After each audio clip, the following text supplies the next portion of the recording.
Hello everyone. चलिए इसी series में हम आगे चलते हैं। हम अलजेब्रा डिस्कस कर रहे हैं और बीएससी ऑनर्स के लिए फर्स्ट ईयर के लिए एनईपी के अकॉर्डिंग। तो उसी में जो लास्ट लेक्चर में हम लोग ने डिस्कस किया था about polynomial and quadratic equation, अब मैं डिस्कस करना चाहता हूँ रिमाइंडर थ्योरम और आपका फैक्टर थ्योरम को। ठीक है ना। रिमाइंडर थ्योरम एक्चुअली डिस्कस क्या करती है, क्या बताती है, वो बताती है क्या कि अगर कोई पॉलिनोमियल है डिग्री n की और उसे किसी फैक्टर या लीनियर फैक्टर से डिवाइड किया जाता है लाइक s-c से, तो उसे डिवाइड करने के बाद जो रिमाइंडर आएगा तो उसके लिए वो कुछ आपको थ्योरम्स देती है, उसके लिए आपको स्टेटमेंट देती है और इसी के बारे में कुछ आपको बता रही होती है। तो मैं एक बार लिख लेता हूँ और उसके बाद आपको एक्सप्लेन कर देता हूँ, कुछ अच्छे क्वेश्चन जो है वो सबको बता देता हूँ। ठीक है ना। The remainder theorem. चलिए तो ये हम बात कर रहे थे रिमाइंडर थ्योरम की। तो रिमाइंडर थ्योरम किसी पॉलिनोमियल के डिवीजन के बारे में बात करता है। ठीक है। कोई पॉलिनोमियल एफ है किससे डिवाइड की जाती है, एस माइनस सी से। तो एस माइनस सी से जब डिवाइड की जाती है तो उसका रिमाइंडर एक कांस्टेंट आता है, वो इसने यहाँ पे लिखा भी है until a remainder independent of x, means वो आपका एक कांस्टेंट आएगा। और वो कांस्टेंट मिलेगा कैसे, एफ एक्स में एक्स की वैल्यू सी पुट कर लेते हैं तो आपको मिल जाएगा। तो लिखा भी है this remainder is equal to f of c, means that is जो रिमाइंडर आएगा एफ ऑफ सी वो इक्वल टू आपके आर के इक्वल आएगा। दैट इज अगर रिमाइंडर आपका आर है और कोसेंट आपका क्यू एक्स है, तब हम लिख सकते हैं f s equal to x minus c this equivalent to x minus c into q x plus का आर। ठीक है। वेयर ये जो आपको रिमाइंडर आर मिलेगा इसमें एफ एक्स में क्या करोगे, एस की वैल्यू सी पुट कर लोगे, आपको रिमाइंडर आर मिल जाएगा। ठीक है ना। और if r equal to 0 then division is exact. Division exact का मतलब यहाँ पे ये है कि वो कंप्लीटली डिवाइड करेगा एफ एक्स को, वहाँ पे रिमाइंडर आपको नहीं मिलेगा।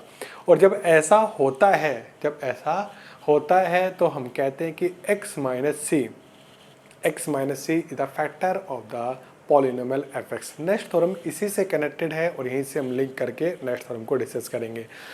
इसी ब्याप पे आपका कुछ क्वेश्चन भी बनते हैं आपके, तो मैं क्वेश्चन आपको बता देता हूँ। क्वेश्चन में आपको जनरली क्या पूछता है, क्वेश्चन में आपके यहाँ जो बुक में दिया हुआ है वो पूछता है क्या कि आपको बताना है किसी पॉलिनोमियल को अगर किसी लीनियर फैक्टर से डिवाइड किया जाता है तो आपको बताना है कि रिमाइंडर क्या होगा। दो तरीके होते हैं। फर्स्ट वन कि आप उसे कम्प्लीटली डिवाइड करो, जो आपने बचपन में तरीका सीखा था उसे फॉलो करो। एंड सेकेंड वन स्मार्टली कि उस एफ एक्स में एस की वैल्यू सी पुट कर लो और डायरेक्टली आपका रिमाइंडर आ जाएगा। ठीक है ना। इसमें मैं क्वेश्चन कराऊंगा फैक्टर थ्योरम के बाद। क्लियर ना। इसके बाद आपकी फैक्टर थ्योरम आती है, फैक्टर थ्योरम भी यहीं से कनेक्ट होती है, मैं आपको प्रॉपर्ली बता चुका हूँ। तो एक बार मैं उसे भी लिख देता हूँ और देन आपके बाद उस पर कुछ क्वेश्चन करते हैं। तो देखिए फैक्टर थ्योरम क्या कहती है। फैक्टर थ्योरम किसी पॉलिनोमियल के बारे में होती है और कोई पॉलिनोमियल में यहाँ पे अगर किसी पॉइंट पे 0 देती है, पॉलिनोमियल अगर किसी पॉइंट सी पे अगर 0 देती है तो हम कहते हैं कि वो x माइनस सी उसका फैक्टर बन जाता है। तो इफ एफ ऑफ सी 0 मतलब एफ एक्स सी पे क्या दे रहा है, 0 दे रहा है, then the polynomial F X has a factor x minus C. तो x माइनस सी क्या होगा, उसका फैक्टर बनेगा। और if c is root of f x, that is if c is the root of f x then s minus c is the factor of f x. ठीक है। आपका factor theorem में इतना ही गिवन है और generally हम आगे जब बढ़ेंगे थोड़े और बड़े हो जाएंगे, एफ एक्स को हम लिख पाएंगे क्या, x minus c into G S की फॉर्म में।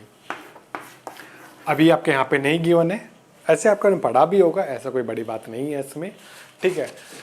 आगे हम देखेंगे तो आपको पता चल जाएगा कि ये आपको आगे ये मिल जाता है वेयर जी एक्स भी एक पॉलिनोमियल होने वाली है, where g x is a polynomial. ये भी एक पॉलिनोमियल आपको देखने के लिए मिलेगी। तो यही होती है आपकी फैक्टर थ्योरम। अब मैं आपको कुछ क्वेश्चन आपको बता देता हूँ जो आपके यहाँ पे एक्सरसाइज में है। चलिए कुछ क्वेश्चन हम देख लेते हैं, आपकी एक्सरसाइज के। फर्स्ट क्वेश्चन आपको दिया है without actual division find the remainder when this polynomial is divided by x plus 3। ठीक है। s प्लस 3 से जब इस पॉलिनोमियल को डिवाइड किया जाता है तो ये रिमाइंडर फाइंड करना चाहता है। ठीक है। एक प्रोसीजर तो आपका वो होता ही है, बचपन में आपने सीखा था कि इसे प्रॉपर्ली से डिवाइड करो और उसका रिमाइंडर फाइंड करो। तो उसने पहले ही मना किया कि विदाउट एक्चुअल डिवीजन, तो आपको वो यूज नहीं करना है, ठीक है ना। तो क्या करेंगे, इसमें c की वैल्यू क्या है, -3 है, क्योंकि x माइनस सी की फॉर्म में लिखा जाता है, तो c की वैल्यू 3 -3 है। और fx में अगर हम पुट करेंगे -3, fx में अगर -3 पुट करें, देखना क्या आएगा, तो f ऑफ -3 विल बी, क्या आएगा यहाँ पे देखना, f ऑफ -3 इक्वल टू आएगा, यहाँ पे आएगा -3 की पावर 4 माइनस का 3 इंटू -3 का स्क्वायर माइनस का 3, माइनस माइनस प्लस हो जाएगा, माइनस का 6 आ जाएगा, तो ये आएगा 81 माइनस का 27 हो जाएगा और माइनस माइनस का 3 हो जाएगा, ठीक है।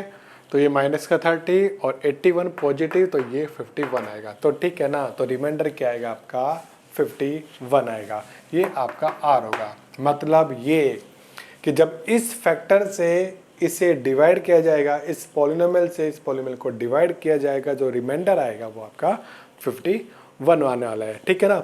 सिमिलरली अगर इसे मैं बात करूंगा सेकंड के लिए, अगर मैं इसके लिए बात करूं तो देखना, इसके लिए भी बात कर लेते हैं। यहाँ पे c की वैल्यू कितनी है भाई, 3 है, c की वैल्यू कितनी है भाई, 3 है, तो पुट कर लेते हैं, तो f ऑफ 3 इक्वल टू आएगा आपका 27, मैंने डायरेक्टली पुट कर लिया।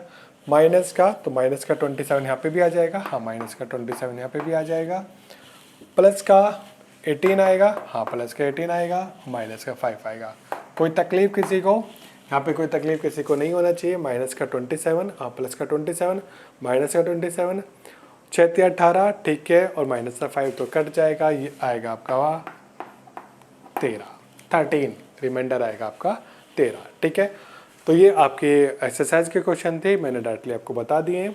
अब दिखाना है कि ये कंप्लीटली डिवाइड करता है, means completely divided by this factor, मतलब यहाँ पे अगर इसमें c की वैल्यू -1 पुट करोगे तो ये कंप्लीटली क्या आना चाहिए, 0 आना चाहिए।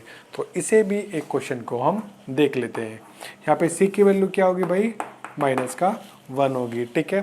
तो f ऑफ -1 इक्वल टू कितना आएगा, 18, पावर तो प्लस है तो 10 किया जाएगा प्लस, 19 -1 की पावर है 5 प्लस का 1, ये 18 हो जाएगा, ये 1 हो जाएगा, ये माइनस का 19 हो जाएगा, इक्वल टू 0 हो जाएगा। इसका मतलब क्या रहेगा कि -1 इसका फैक्टर है, मतलब x + 1 इसे कंप्लीटली डिवाइड कर रहा है, क्लियर ना।